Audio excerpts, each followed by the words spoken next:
Imagine you get it done. Jeremy was one of the 2 wins that took it down in round 15. Yeah, absolutely. And you mentioned that Players' Championship race. He is hungry. He has been running hot this season with an SCG Tour win. Also a team open just a few weeks ago. Yeah.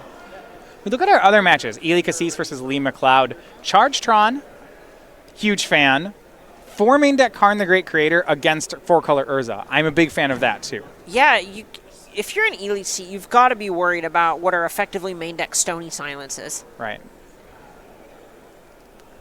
And Ollie on the play will start things off with a basic land. Now his deck plays 1 of each basic because it has 4 Golos.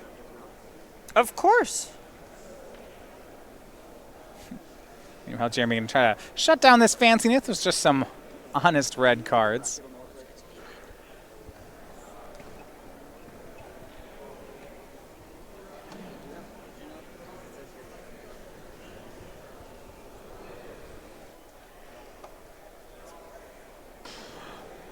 And second land in play, Temple of Silence for Ollie. And Red's going to do its thing. Fanatical Firebrand into Runaway Steamkin. We mentioned, This is the start.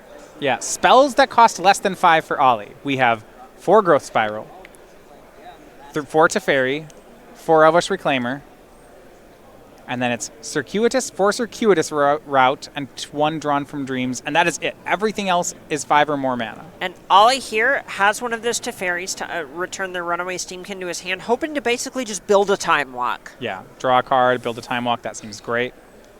Elvish Reclaimer was the draw actually off of Teferi, so he'll get a little bit of ramp next turn. Hopefully he's missing green, and a lot of his lands do not come into play untapped. Yeah, untapped green sources are hard to come by. Ooh, Sun Petal Grove off the top with an island and a swamp in play. Yeah, I was going to say it's green. Does he have it? No, he doesn't. No. So he'll have to wait a turn. That's such a heartbreaker. The mana in this deck's pretty wild. And we see the remainder of the hand. Some looks like Elvish Rejuvenator, Field of the Dead. A couple others in the middle there. Maybe Hydroid Krasis. Hydroid Krasis is a way for him to put some distance between his life total and the number 0. Well, that's something he's interested in here. Shock goes upstairs to grow the Steamkin. Jeremy not holding back. Deck lists are open here. So Shock's down to 16. A swing for 5 puts Ely to 11. Note the prioritization of growing this Runaway Steamkin. He Yeah. knows that if he just gets to put counters on this, it's going to be worth more damage, and it will help him empty his hand sooner, which plays exactly to his plan in the matchup. Believe there we saw one of the... We'll see another land they're drawn from Ollie, but it's going to be Elvish Rejuvenator.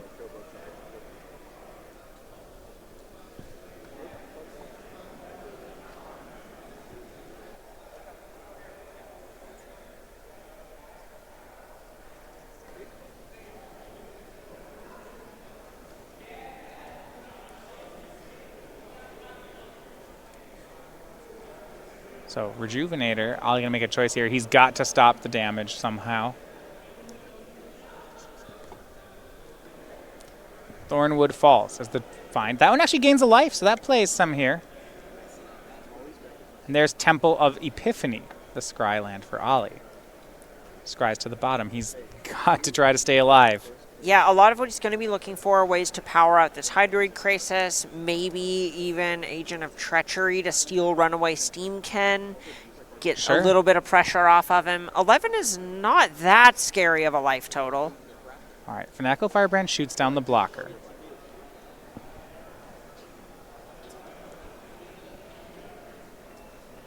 And we're going to see another shock. So Ollie down to 9. Steamkin now a 4/4. He's at a virtual 4, and that is a much scarier life total. We'll actually make that 10. There was the life point gained off Thornwood Falls. Oh, right. So 3 red mana. Pre-combat taking counters off Runaway Steamkin is spooky. Yeah, it makes you think he has enough mana to really make this work. So yeah, he's going to Spectacle to light up the stage, get one of those counters back. Top 2 cards are a Mountain, and it looks like another light up the stage. Oof, that's brutal. that's a strong hit with a Runaway Steamkin where you just want to keep playing spells.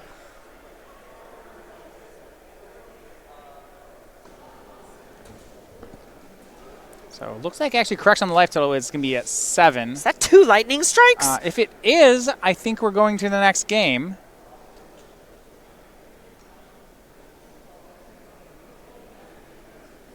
Spends the mana. Casts Viashino Pyromancer. Deals 2, Ely to 5. Attack for 4. Yeah, that's just going to do it. Oh, it's just, yeah, I'm not going to sit here for this. You got it. Game 1 goes to Bertarioni, and this to me just shows some concern in the matchup. Ollie was on the play. I don't think Jeremy's hand was great. It was very good, but he can go faster than that. I think Runaway Steamkin was kind of the defining factor of that game. It got answered for a turn by a Teferi, but even that wasn't really answering it. It just kind of bought a turn, and then he lost that turn again when he had to play a tap Temple Garden, because then he didn't get to use that turn for anything substantial. So, game 1 of the top 8. Not surprising, that was the first one to finish. Now, in the SCG Tour coming up in Season 2 in just a couple of months, we have SCG Regionals. It's the regional championships. They happen in Modern. They're the weekend of October 19th. Now, these are tournaments happening all around the country that are still a part of the SCG Tour. And you can compete in them too. First of all, the first 200 players at each of these tournaments are guaranteed an exclusive playmat and tokens just for participating in the event. You can see the newest addition to our token series is Colin Roundtree, our Season 1 Invitational. He chose a Servo token. You can get that. You can get this custom human token as well as the playmat that it's featured on by going to the regional championships. You see 12 locations around the country here of stores where you can find it. You can register at these stores. And what's on the line? You mentioned it's part of the SCG Tour.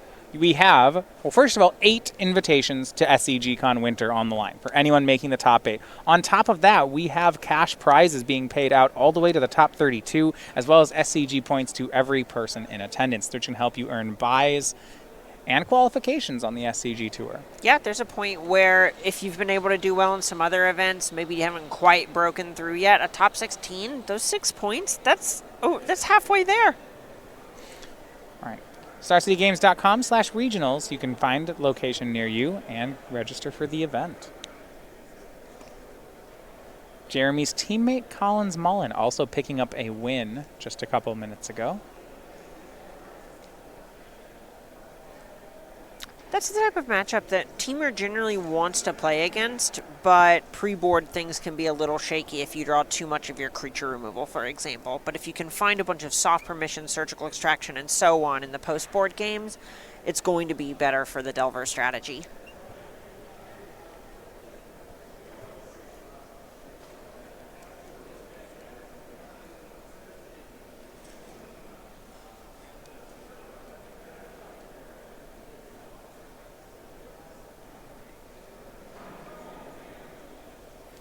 Modern match. Your Mox Opal Mirror there. Still in game 1. And Ollie's going to give this one another shake. He's on the play. Looking at his sideboard, how can he address this matchup? So he's dedicated a lot of slots to customizing his deck against some of the previously more popular decks of the format. These are your Scape Shifts, your Vampire decks, etc. We could end up seeing something like Deputy of Detention coming in to tag creatures. Legion's End is another option to more permanently deal with Runaway Steamkin. Time Wipe and Massacre Girl are also cards that can deal with the creature half of Bertarioni's deck, but there isn't very much that's going to successfully answer just lightning strikes going upstairs. Yeah, I was looking for some cards like, some of the red hate cards out of M20, out of the sideboard, and I'm not seeing them here. No, there's no Cerulean Drake or Devout Decree, anything like that.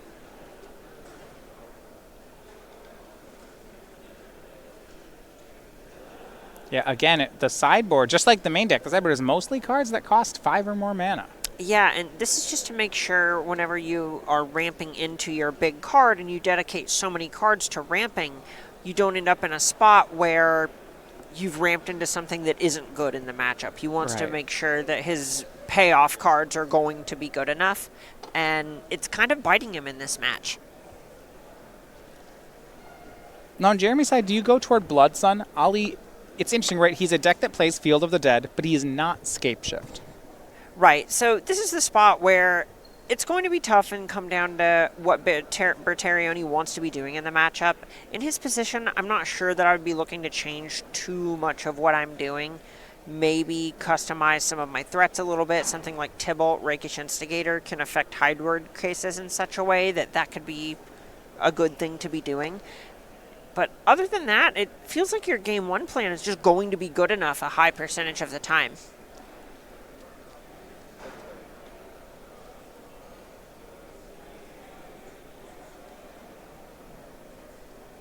Temple of Epiphany to start here for Ollie. Plenty of lands in hand. And maybe a sigh of relief there. Doesn't see a 1-drop, so he'll get to develop. That is a huge relief for Ollie. Getting a little bit of breathing room from something like a Fanatical Firebrand. You can see an Elvish Rejuvenator hiding out in his hand as well. Yeah, no Firebrand for Bertarioni, but he does have that Runaway Steamkin, which was so important last game. Rejuvenator top 5. Is it gonna miss? 3, 4, and it misses. Oh my god! He's got to show Ely, man. Which land should I take? Which one do you think? You know what? Actually, let's give him a chance. I'll put him on the bottom. A swing and a miss for Ollie. 5 cards. Good grief! And you know another point there that's so awkward is he has all these lands in his hand and now just has 5 spells on the bottom. Yeah. Yeah, everything about that going wrong. Now, some good news. Teammate Ely did just win Game 1 over Lee Mcleod. Oh, that's got to feel good. But Bertarioni going to take advantage of the situation. So it's Shock upstairs. That allows Spectacle for this light up the stage. It shows a Chandra and a Gitu Lava Runner. Might see him cast the Lava Runner here. He just put 2 instants or sorceries into the graveyard. Right. It also grows the Runaway Steamkin to being 4 power, which will then allow 3 counters come off. Maybe you cast a removal spell to get this Rejuvenator out of the way, and it ends up being more damage to just cast it all pre-combat. Looks like Jeremy's reaching for a different card. I'm a bit surprised on that. Yeah, he actually wants to shock the blocker away instead. So looks like he's just going to continue the turn. So he makes 3 red mana. Now the blocker's gone. When it comes to Runaway Steamkin, the turn's never really over. All right, as he light up the stage again. Another land and a Viashino Pyromancer. Oof. A lot of stuff to cast here. Oh, yeah, and depending on what's in his hand, if there's another 1-drop, you likely cast the Lava Runner, but if not, you just want to be mana efficient and cast Pyromancer instead. Maybe. I'm wondering if he's going to do this because the Lava Runner has haste, so this actually is more damage. It's about the same just because of the trigger on the Pyromancer, and then you don't get to attack with the Pyromancer next turn, so it's 2 this turn and 2 next turn either way. Swings in for 5.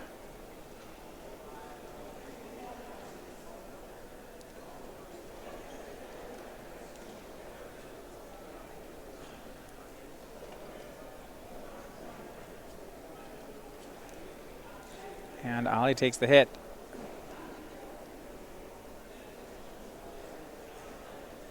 Bunch of cards at the ready. Jeremy has his next turn mostly spoken for. Ooh, yeah, you can play a land and then play the Chandra and attack for 6. Take the counters off. Viashino Pyromancer is going to make it 8.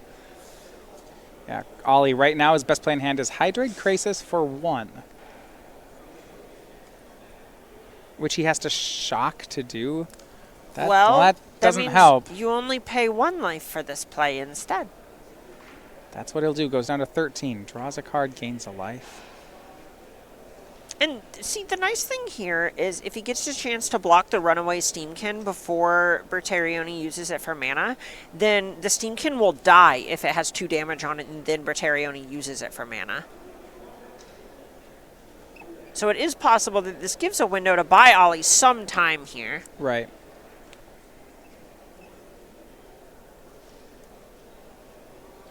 Yeah, Bertarioni are going to have to figure this one out.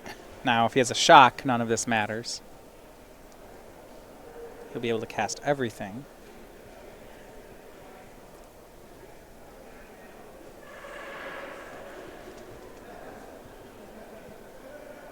So 2 mana, going to be for the Viashino Pyromancer, the Steamkin up to a 4/4. Ollie down to 11. I think they're motioning that, yeah, if Bertarioni attacks, he might just chump block the Steamkin. Yeah, it also might be possible that he missed that trigger since he did the Viashino Pyromancer trigger before rolling up the Runaway Steamkin. It seems like that's what they're talking about right now. Yeah, it looks like they're asking the judge on that. It really depends on what was said as to how the judge is going to rule here. But that is the call as to whether or not the Steamkin trigger was missed. Yeah, it's a tough spot when you're in a position like this where it's as high stakes. Every little bit of sequencing like that can count.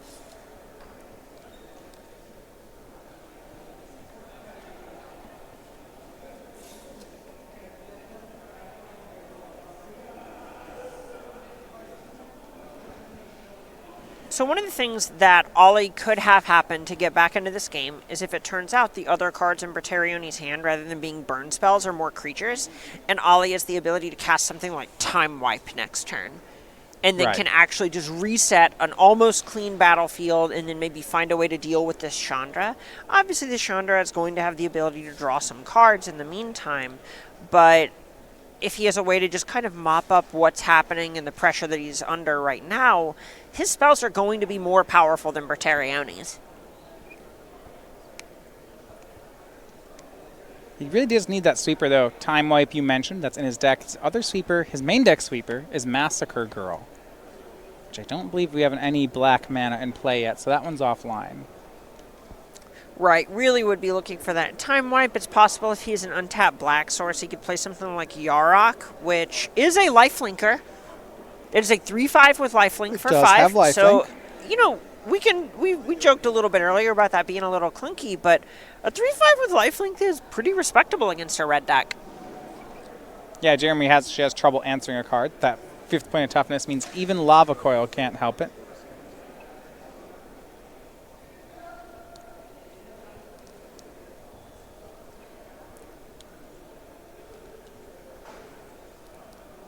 A lot of the 5s that are in Ollie's deck as well just happen to be 5 toughness creatures. Golos, Tireless Pilgrim, on top of being a ramp spell, just is a 3/5. So if he can just bridge the gap to 5 mana, it feels like that's kind of the turning point for him in a lot of ways. If he can just start to try and stabilize, build a battlefield from there, and just get time to start casting his spells, that's his avenue to victory.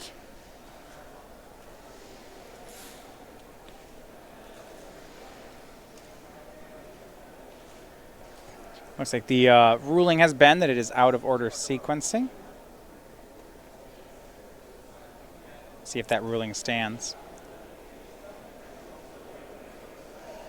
So Star City Games Game Night is a promotion around the country where you can play your local store tournaments and win exclusive prizes from Star City Games.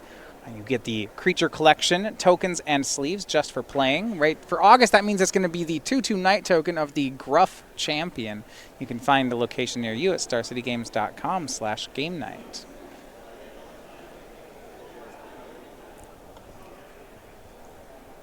The ruling is out of order sequencing, but that is a correctable ruling. Both floor judge and head judge make that ruling, and the counter will be placed on Runaway Steamkin. Sure, makes sense.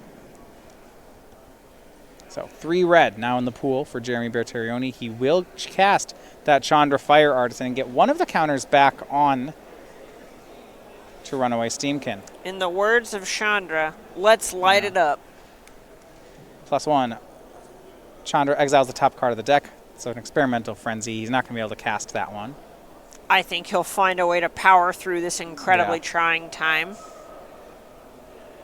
See, and this Hydroid Crisis made it so that Runaway Steamkin couldn't attack. This is buying time.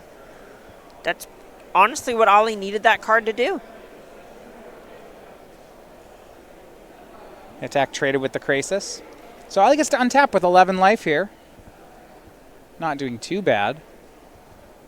Hand is still mostly lands, however. And just land and go for Aintrazi. It's just too much clunk. Oh, jeez.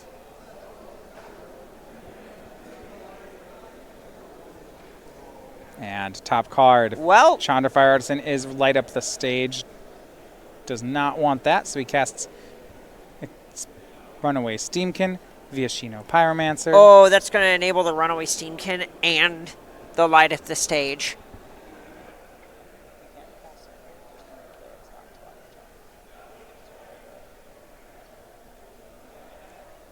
And that's going to be it. That's enough damage. And mono red, showing that it is too quick for this ramp deck. A 2-0 win for Bertarioni. And that's basically how it's kind of drawn up. That's just not the deck that Ollie's deck is built to fight. And we saw exactly what happens when it doesn't get time to set up and implement its strategy. Yeah. 2-0, which means Collins Mullen could send his team to the semifinals with a win here in Game 2 on Legacy. Yeah, up a game right now. Just needs to get that one more match to clinch it. Yeah, so on the Legacy table, we will go. Reanimator. Collins has managed to make a Chancellor of the Annex. However, not everything is squared away yet. Dreadlord Arcanist and 2 Delver of Secrets on the battlefield for Hunter, and both players near their starting life total. Yeah, and we even see this Chancellor of the Annex staying back on defense. Yeah. Well, I've seen this when I've played this deck, is that Chancellor of the Annex, it's, that reveal ability at the beginning of the game is great. It's a good, powerful creature, but a lot of times Reanimator is trying to make one creature that wins the game by itself. Gristlebrand, Tidespout Tyrant.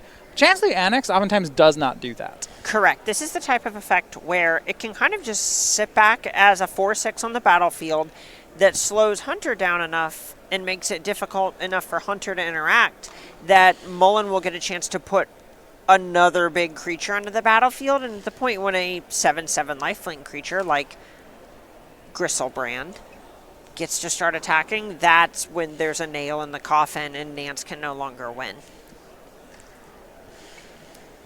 These two longtime teammates, back from when they were both starting on the SCG Tour, find themselves on opposite sides here, both from North Carolina. And it looks like a situation where Hunter cast Brainstorm and didn't pay the extra. Or Colin said okay. Hunter went to pay or draw the card. Colin said you're supposed to pay 1, and it's... So Chancellor of the Annex will look at a judge ruling on this. So the issue is that it doesn't say they cost 1 more. It's not Thalia. It says when an opponent casts a spell, counter it unless they pay 1. So Hunter is allowed to pay 1 to not pay this and let his spell get countered. And because Hunter tapped an island and then reached for and touched the top card of his deck, I think it's unlikely he's going to win this ruling because it shows that, he was going to resolve this without paying. Well, it's tough because it is a trigger that Collins does have to announce. Okay, so that's changed, so if he has to announce it? Correct. All right. Well, we're going to get a judge ruling on this one then as well, see how that squares out. This was often a thing if you go back, I think the first card I remember playing against like this was Frost Titan. Had the ability that when something target it.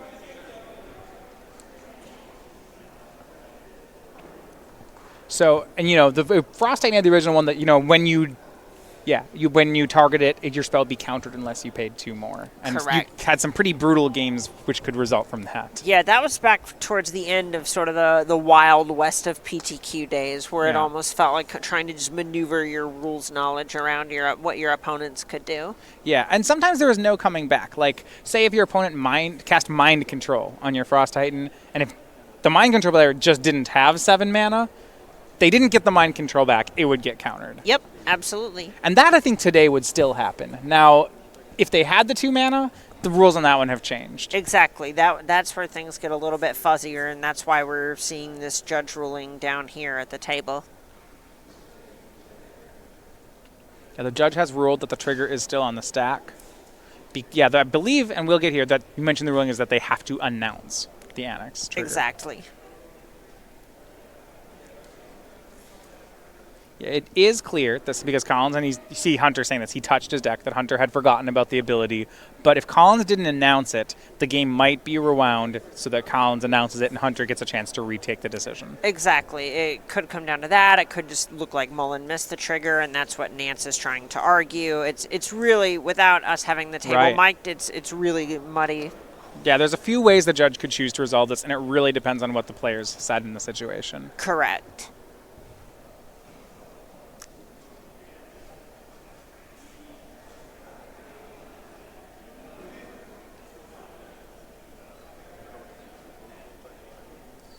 Now, if you want to get a chance to see all the matches from this weekend, make sure you're following Star City Games over on our YouTube page. During the week, we'll have full coverage from this weekend on our YouTube page. And that's not all we have. We also have our Versus and Commander Versus series. That's when you watch some of the top players on the SCG Tour play testing the top decks of their formats. Yeah, and now we have Corey Baumeister over there squaring off against Ross Merriam. The fight for all the marbles. We have Flashback, Best of the SCG Tour, and more. You can follow us at youtube.com/StarCityGames. Do you have a favorite Best of SCG video? We used to show one. I liked the Leylines deck. We had Leylines in Legacy. Yeah. That was on there for a while. I think you can find it on the YouTube page. There was an old one that didn't get played very much because it was earlier days of the SCG Tour, and it was someone playing Battle of Wits in Legacy, but they made it a zoo deck instead, where it just happened to have Battle of Wits as well. And Sneak and Show, turn 1 Show and Tell in an Emrakul, but Show and Tell put in the opponent's Battle of Wits. Just loses on the spot. And they literally died on the first turn. You see the person just kind of look down at the table and look at their hand and look down at the table and shake their head and pick the Emrakul back up. Emrakul is no match for this enchantment. Listen, it was a Battle of Wits, and the Sneak and Show player came unarmed. Used to have one, I think we had a Hypergenesis player. Similar thing happened. They were playing against the All Artifacts Mud deck, and they just made a turn 1 Hypergenesis, and the Mud player dumped about 25 mana of artifacts on the board and just had the better board after Hypergenesis. Yes, exactly. They put like a Blightsteel Colossus into play or something. Yeah. It was like, I'd love to dump my hand. Let's see who wins. What is your Angel of Despair targeting? So the ruling here was that because Collins didn't announce it, it still happened. So they rewound. The trigger was on the stack. Hunter was given the opportunity to pay, which he did. And now we're resuming here with Hunter resolving a brainstorm. And here the type of thing that Hunter's going to be looking for is just anything that can get this Chancellor off of the battlefield. So there is a main deck copy of Vapor Snag in Hunter's list. This is one way to get out from under this creature. He has another copy of Vapor Snag out of the sideboard as well. Those are the big things that he's going to be looking for to get him out of this. It's also possible, it wouldn't necessarily work this turn, but if he can find his one main deck copy of Engineered Explosives, that could destroy Animate Dead. It would take Dreadhorde Arcanist with it, but that's probably a fair trade. Yeah, and at some point, both players are developing through this, and you're going to see an attack here. Dreadhorde Arcanist going to cast Brainstorm. Hunter does have to pay an extra mana for it. Looks like he's willing to lose a creature to this Chancellor to get an attack in. Yeah, sometimes you just need to find a specific type of card, and you need to sacrifice other cards in order to make that happen. He's starting to realize that, you know, the noose is starting to tighten. And he'll still get 4 damage here. You know, Chancellor can only make 1 block. And there's a chance, there aren't any other cantrips in the graveyard. Collins might just block a Delver of Sea, or an Insect Elaboration, rather, to keep cards like Reanimate better. And looks like Collins still deciding on that one. Meantime, his teammate Lee Mcleod getting 1 step closer to winning the round. He takes game 2 against Ely Kassis. So match point now on both Modern and Legacy tables.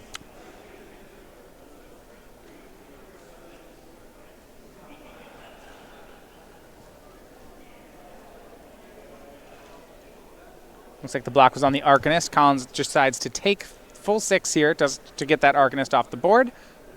He's now down to 11. Can Collins put something together? He has Unmask. It's like a pair of Lotus Petals.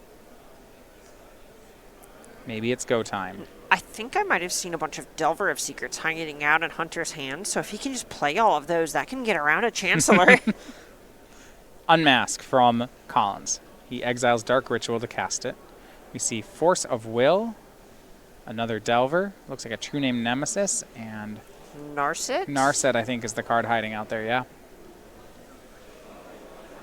Okay, so a lot of the motivation here for that attack last turn is instead of answering the Chancellor of the Annex, you just try to kill Collins. Right. I just want to attack it back. Yeah.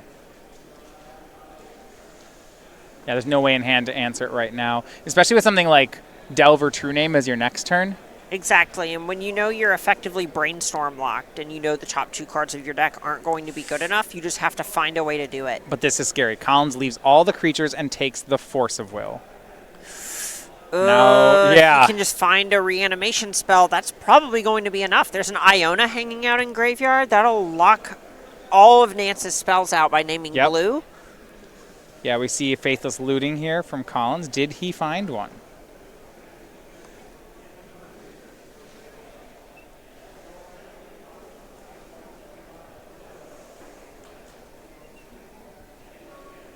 Yeah, Hunter going to read that Iona.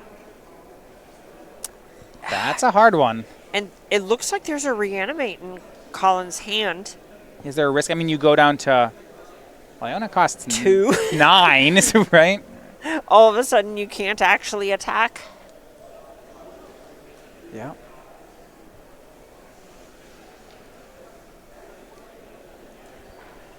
A 7/7.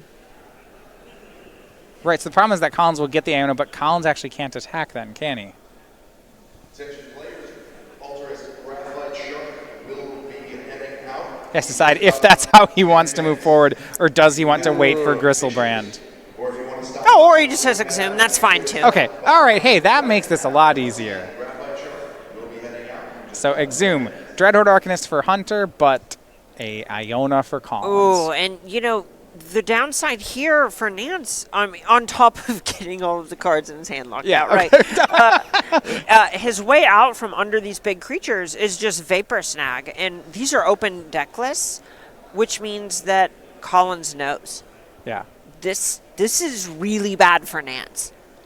Does he attack? He wants to swing in for 5. I think the question is whether he attacks here or whether he just leaves Chancellor on defense and starts sending Iona next turn. Sure.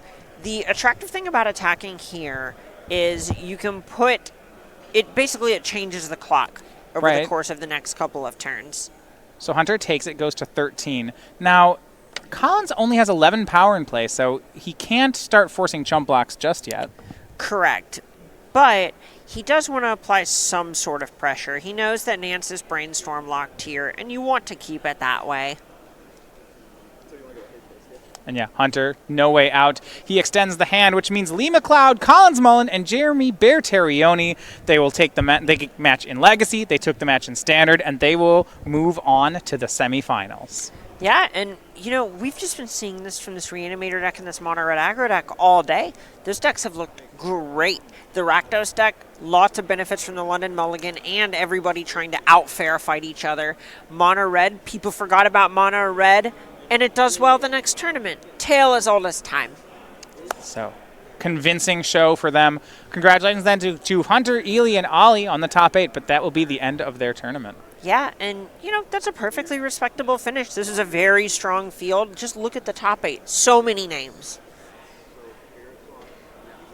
That means Charge Tron, the hands of Lee Mcleod. It's the one deck we didn't get to see, but it is still live.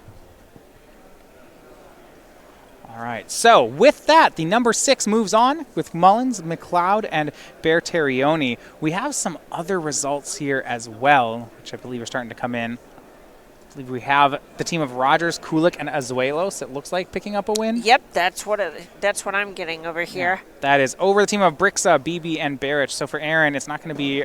She already has 1 win this season, but is still so far only going to be just 1 win and 1 top 8, I suppose. No, I guess she'll have to settle for... Well, it depends. If we see Bertarioni make it all the way to the finals, he could jump, right? I believe he can jump and end up in first place. Yeah. But if Bertarioni loses here in the top 4 this next match, then it's going to be in second with Barrich in first place. But nobody else in the top 8. No one did anything this matter, weekend. right? Because the top 3 get the invites. Right, and I believe Dominic Harvey hit a 3-point weekend, and everyone else didn't really do anything. So they're going to put some distance between themselves and the rest of the pack fighting for those Players' Championship slots. So Bertarioni's team is going to move on to face the team of Casey Lancaster, Evan Whitehouse, and Kane Reinhard. They were winners in the 2-7 match as well, so that's another matchup set for our top 4. I believe we still have the final match, the 1 seed, still playing, but at a point where we can't really move it over just yet. Yeah. So what is on the line then for our top 8? We'll take a look. As they moved Each team, by winning this match, has pocketed $600 more. That's $200 each for the team. 5 more SCG points for each player here. And with a team open, then now invites to the Invitational given to all the teams from this point out. Yeah, everybody in the top 4 going to be getting these invites to the Invitational at SCGCon Winter. All right, next one is going to be a big one. So 1 match out, but we will be back. When we are, it's going to be Brian and Craig. They're going to have the semifinals. We hope you stay tuned. We're pretty excited about